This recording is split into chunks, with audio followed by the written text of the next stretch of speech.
चलिए हमारा next question है, इफ sin थीटा बराबर 3/4 देन प्रूव दैट। हमें प्रूव करना है रूट में cosec square theta minus cot square theta upon sec square theta minus 1 equal to √7/3। देखिए अच्छा क्वेश्चन है, एग्जामिनर डालते भी ऐसे क्वेश्चन है, तो चलिए सोल्व करते हैं। सबसे पहले हमें देखना पड़ेगा साइन थीटा ट्रायंगल में क्या होता है। साइन थीटा होता है perpendicular upon hypotenuse. Sine theta क्या होता है? Perpendicular upon hypotenuse.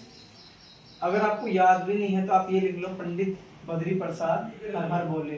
First pair आपको देगा साइन की वैल्यू, सेकंड आपको देगा कोस की, और थर्ड आपको देगा टेन की। और अगर उसके रेसिप्रोकल देंगे तो आपको पता है कोसेक साइन का रेसिप्रोकल होता है, सेक कोस का रेसिप्रोकल होता है, और कोट टेन का रेसिप्रोकल होता है। मैं डिस्कस कर चुका हूँ, जिस बच्चों को ये नहीं पता वो रेसिप्रोकल होता क्या है वो प्लीज फर्स्ट पार्ट देखें और उनको समझ में आएगा। चलिए स्टार्ट करते हैं।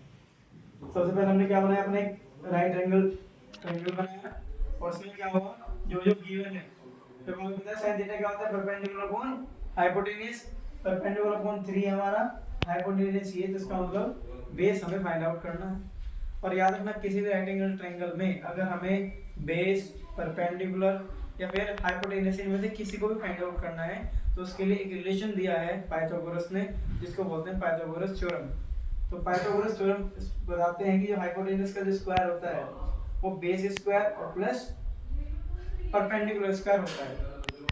चलिए हमारा परपेंडिकुलर AC स्क्वायर, हमारा चलिए हमारा हाइपोटेन्यूज AC स्क्वायर, हमारा बेस हमारा है BC, और ये हमारा परपेंडिकुलर है AB।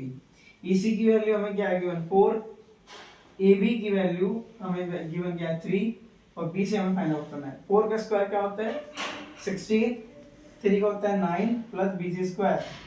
यहाँ पे 9 क्या है प्लस का, जब हम दूसरी साइड लेके जाएंगे तो क्या हो जाएगा, ये चेंज करेगा अपने साइन, और साइन चेंज करने के बाद रेसिप्रोकल होगा, प्लस का माइनस होगा तो माइनस हो जाएगा इक्वल टू BC स्क्वायर।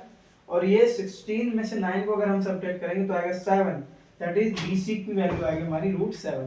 ठीक है जी, BC की वैल्यू आएगी √7। अब हमें क्या हो गया, बेस की वैल्यू पता चलेगी।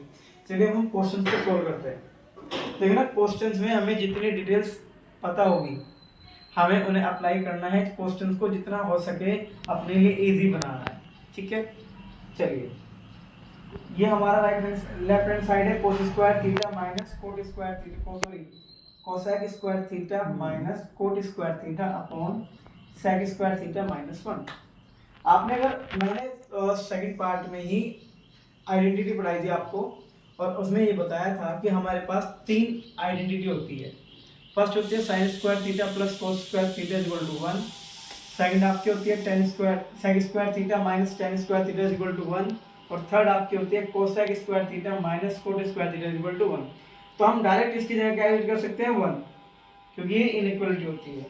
और याद रखना सेक स्क्वायर थीटा माइनस 1, देखना sec square theta minus tan square theta 1 होते हैं क्योंकि सेकंड इक्वालिटी होती है। हमने क्या किया 10 को हम दूसरी साइड लेके चले गए, तो यहाँ पे हमारा जो सेक स्क्वायर थीटा वो क्या होगा हमारा 1 प्लस टेन स्क्वायर थीटा। अब एक बात सुनो, हम 1 को हम इस साइड ले आएंगे तो क्या हो जाएगा sec square theta minus 1 is equal to tan square theta.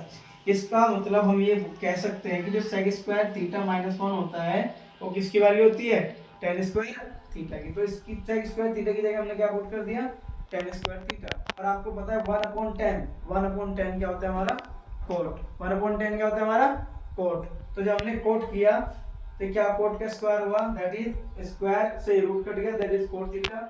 और अगर हम कोट थीटा निकाले तो कोट थीटा क्या होगा बेस अपॉन परपेंडिकुलर। बेस आपका ये है, परपेंडिकुलर आपका ये है, दैट इज √7/3। और याद रखना ये हमें राइट हैंड साइड में लेके आना था, और यहीं से हमारा क्वेश्चन क्या होता है सोल्व। चलिए मिलते हैं नेक्स्ट पार्ट में।